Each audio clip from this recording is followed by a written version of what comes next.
Assalamualaikum warahmatullahi wabarakatuh. Nama saya Muhammad Askaulal Amri dari kelas 1 KPIE. Ingin menjelaskan mengenai kedudukan hadis terhadap Al-Quran dan argumen kehujahan ingkarus sunnah. Ya, yang pertama, dalil nakli.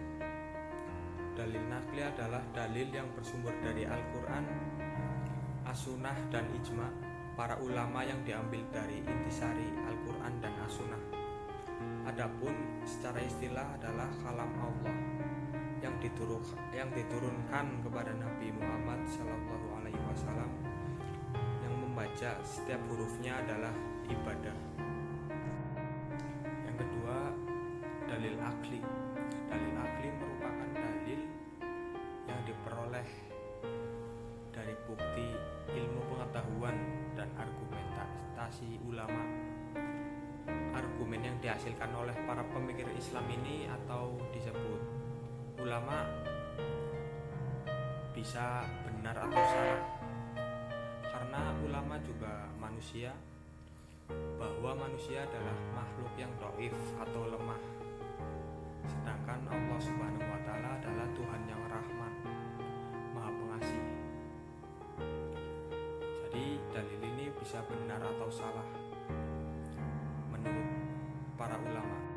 Ya, jadi kesimpulannya dalil nakli itu dalil yang berasal dari Al-Quran atau langsung dari Allah Subhanahu wa Ta'ala. Kalau dalil akli itu dalil yang diperoleh oleh ulama. Yang kedua, fungsi-fungsi hadis terhadap Al-Quran. Yang pertama, bayan at-takrir, memperjelas isi Al-Quran. Fungsi hadis ini yang pertama adalah sebagai bayan at-takrir, yang berarti memperkuat isi Al-Quran. Sebagai contoh hadis yang diriwayatkan oleh hadis riwayat Bukhari dan Muslim terkait perintah berwudu. Selanjutnya, bayan at-tafsir, menafsirkan isi Al-Quran. Fungsi hadis terhadap Al-Quran selanjutnya adalah sebagai bayan at-tafsir, yang berarti memberikan tafsiran atau perincian terhadap isi Al-Quran yang masih bersifat umum, serta memberikan batasan-batasan persyaratan pada ayat-ayat yang bersifat mutlak atau takyid. Contoh hadis sebagai bayan at-tafsir, menafsirkan adalah penjelasan dari Nabi Muhammad SAW mengenai hukum pencurian. Surat ini menjelaskan Rasulullah didatangi seseorang yang membawa pencuri, maka beliau memotong tangan pencuri tersebut dari pergelangan tangan. Hadis tersebut ditafsirkan surat Al-Maidah ayat 38. Fungsi-fungsi hadis selanjutnya yaitu bayan at-tashri', memberikan kepastian hukum Islam yang tidak ada di dalam Al-Quran. Bayan at-tashri' ialah sebagai pemberi kepastian hukum atau ajaran-ajaran Islam yang tidak dijelaskan dalam Al-Quran. Biasanya Al-Quran hanya menerangkan pokok-pokoknya saja. Contohnya hadis mengenai zakat fitrah. Rasulullah telah mewajibkan zakat fitrah kepada umat Islam pada bulan Ramadan, 1 sok kurma atau gandum untuk setiap orang, baik merdeka atau hamba, laki-laki ataupun perempuan. Selanjutnya, bayan nasakh, mengganti ketentuan terdahulu. Fungsi hadis ini adalah bayan nasakh. Para ulama mendefinisikan bayan nasakh berarti ketentuan yang datang kemudian dapat menghapus ketentuan yang terdahulu, sebab ketentuan yang baru dianggap lebih cocok dengan lingkungannya dan lebih luas. Contohnya, tidak ada wasiat bagi ahli waris.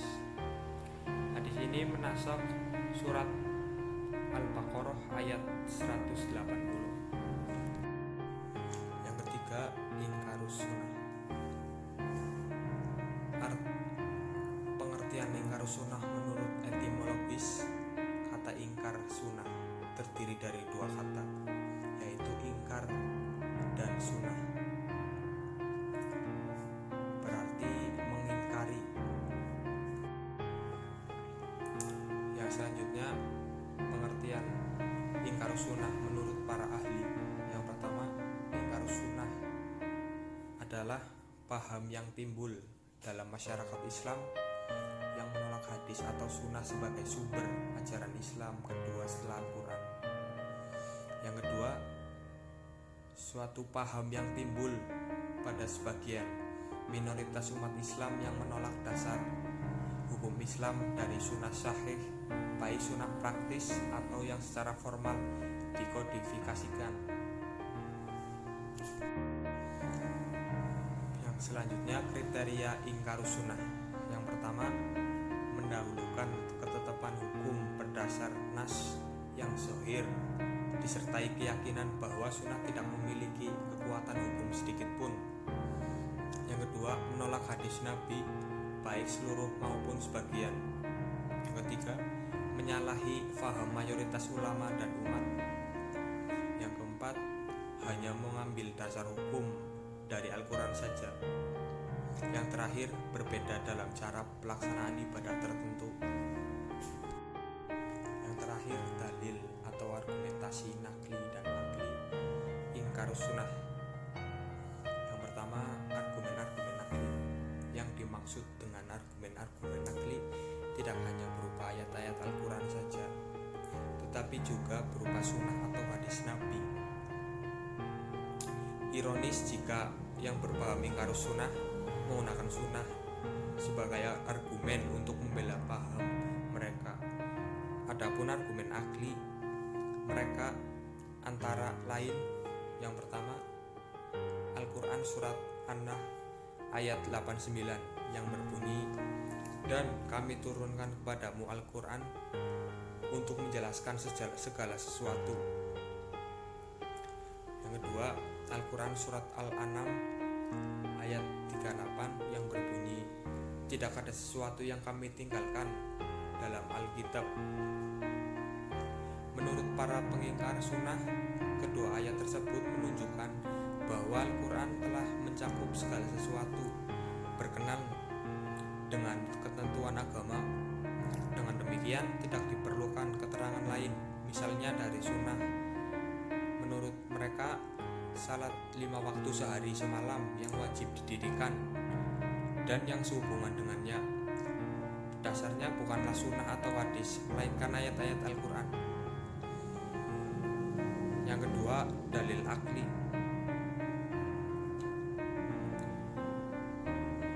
Dalil akli adalah makhluk yang cukup sekian dari saya. Mohon maaf bila ada banyak kekurangan. Wassalamualaikum warahmatullahi wabarakatuh.